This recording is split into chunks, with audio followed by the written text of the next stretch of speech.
All right, time to go boldly forth in our new week here, Monday, August 17th. J.R. Lewis with you on KLAM and KCDV. Our first daily briefing of the week, and we get to visit with the city manager to not only sort of revel in a moment of good news, in other words, nothing on our dashboard, but also some reminders about things to pay attention to despite the fact that we have a pandemic underway, namely the census and the upcoming election. So we'll talk about those a little bit, as we do each weekday, 1 p.m., 5 p.m., 8 p.m. on the radio, and uploaded to youtube.com/Cordova TV as soon after as possible.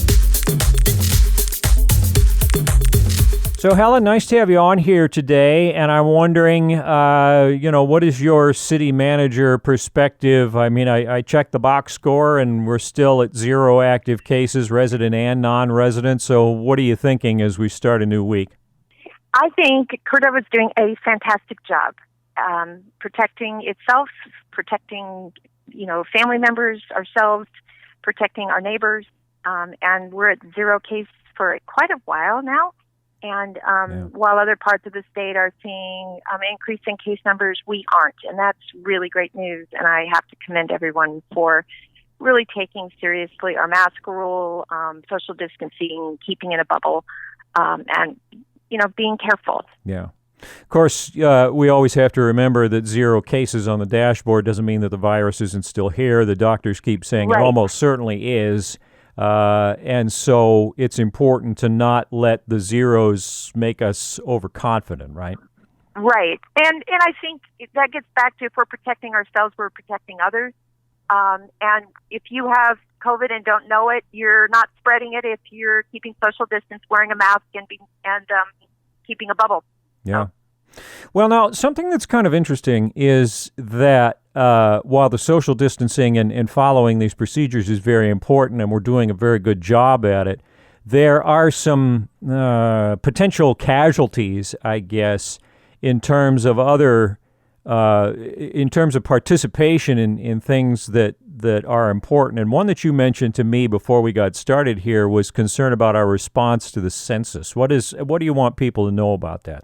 Well, the census is done every 10 years, and the numbers that come out of the census count in Cordova will impact the federal resources that flow into our community for 10 years. So if we don't get our numbers up and have low count, the amount of money that will flow from the federal government back into our community will be diminished. So we would love to get ourselves up to 100% count.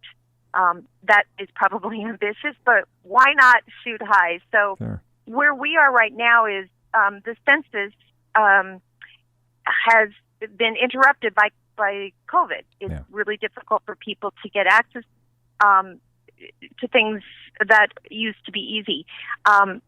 This, however, is a case where the census is online at 2020 census.gov.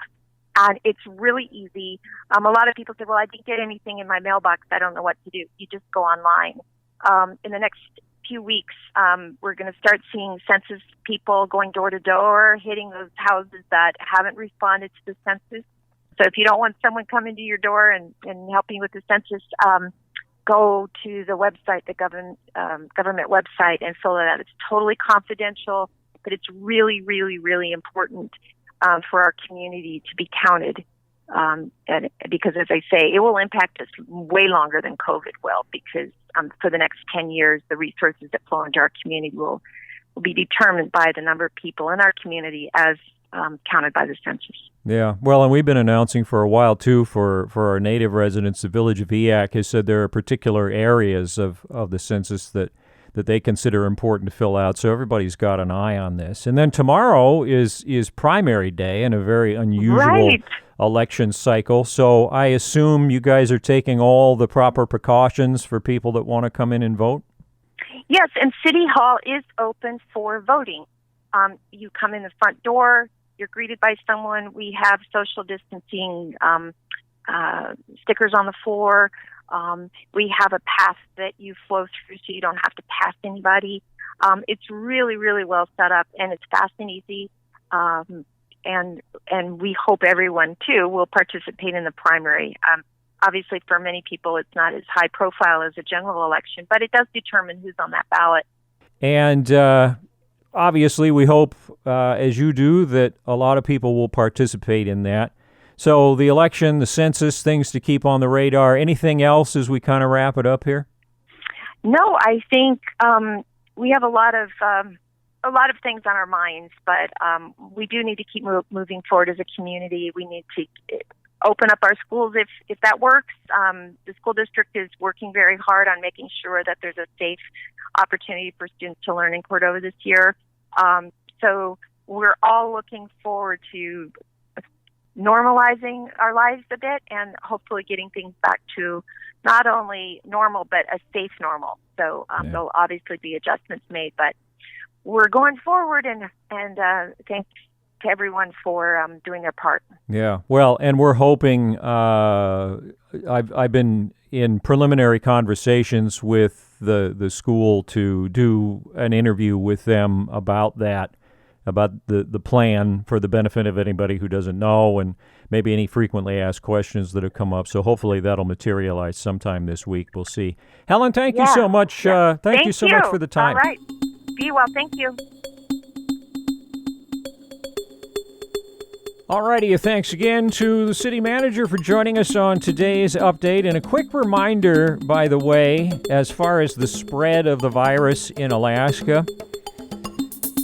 You remember in that weekly summary that came out not long ago that most of the spread is from Alaskans to Alaskans. It's not coming from people who have traveled.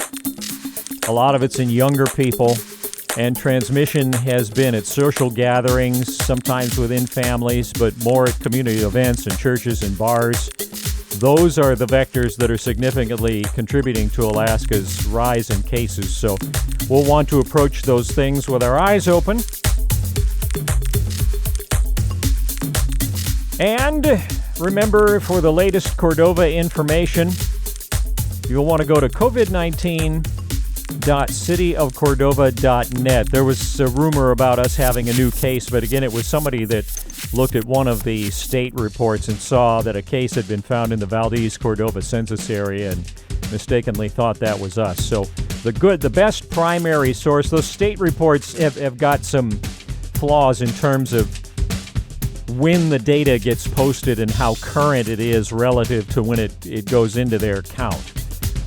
So, and not to mention the Valdez-Cordova census area encompasses about 12 different communities. So really, it's best, the Dr. Sanders and Mayor Copeland and most of the officials, all of the officials really that we've talked to have said to use that site as your best source for whether or not we have cases, active cases in Cordova.